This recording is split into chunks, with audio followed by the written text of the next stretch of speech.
भारत के कानून की हाथ इतना लंबा है कि कोई भी गलत करेगा वो बच नहीं सकता है।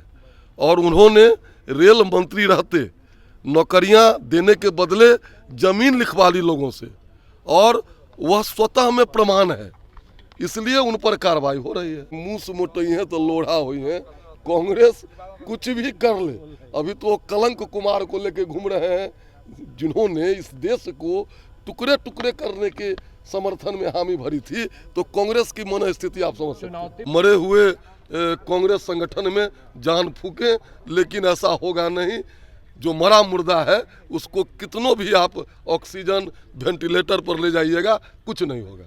लैंड फॉर जॉब मामले में ईडी आज राजद सुप्रीमो लालू प्रसाद यादव से पूछताछ करेगी, और कल इससे पहले राबड़ी देवी और तेज प्रताप यादव से भी इस मामले में पूछताछ की गई। इस पर अब बीजेपी के विधायक हरिभूषण ठाकुर बचौल ने बोला और कहा कि जो लोग भी नौकरी देने के बदले जमीन लिए हैं वो बचेंगे नहीं, कानून का हाथ बहुत लंबा है।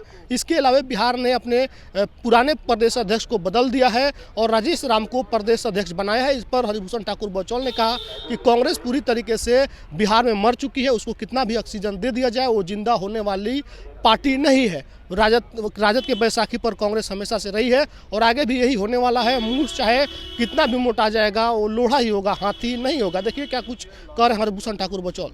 लोकल हीरो बनना चाहते हो? बस एक वोट से शुरुआत करो। आज ही प्रधान ऐप डाउनलोड करो, रोज वोट दो, अपडेटेड रहो और लीडर भी बनो। इंडिया को आगे बढ़ाएं एक वोट के साथ। लालू यादव को आज नोटिस से आज भी बुलाया गया, कल उनके धर्मपत्नी बेटा। देखिए, भारत के कानून की हाथ इतना लंबा है कि कोई भी गलत करेगा वो बच नहीं सकता है। और उन्होंने रेल मंत्री रहते नौकरियां देने के बदले जमीन लिखवा ली लोगों से, और वह स्वतः में प्रमाण है, इसलिए उन पर कार्रवाई हो रही है। पर कह रहे हैं कि आप लोग फंसाने का काम कर रहे हैं चुनाव के समय। हम लोग कभी फंसाने का काम नहीं करते हैं, न बचाने का काम करते हैं।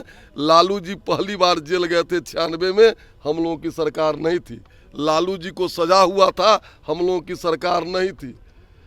हम लोग, ये स्वतंत्र संस्था है ईडी, जो भी आय से अधिक संपत्ति अर्जित करेगा उसके पास ईडी जाएगी। नहीं, वो लोग कह रहे हैं कि चुनाव आता है तो आप लोग ईडी सीबीआई से डरवाते हैं। डरने वाले नहीं है राजद के लोग। 96 में कौन चुनाव था? 13 में कौन चुनाव था? जब या तो मनमोहन सिंह जी की सरकार थी, देवगौड़ा इंद्र कुमार गुजराल जी की सरकार में उन पर कार्रवाई हुई है। उनसे चुनाव, कानूनी प्रक्रिया को चुनाव से कोई लेना देना नहीं है।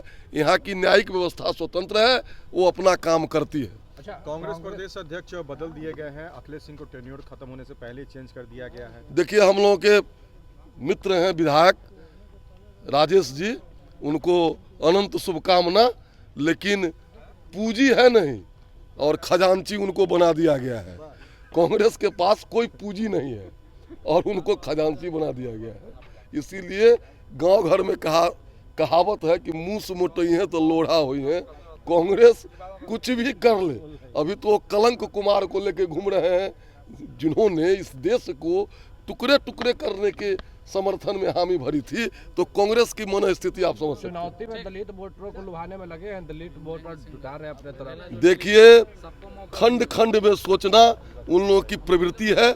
हम लोग संपूर्ण बिहार और देश की जनता को सोचते हैं।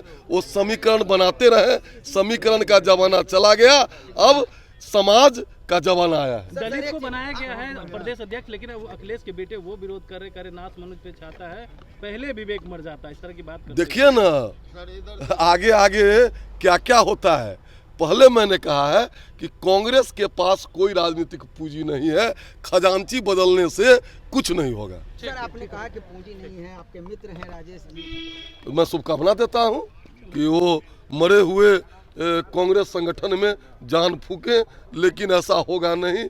जो मरा मुर्दा है उसको कितनों भी आप ऑक्सीजन वेंटिलेटर पर ले जाइएगा, कुछ नहीं होगा। यानी कांग्रेस मर चुकी है?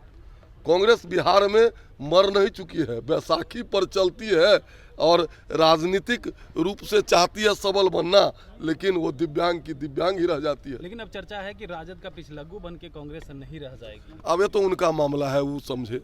इतनी हिम्मत नहीं है कांग्रेस जनों में।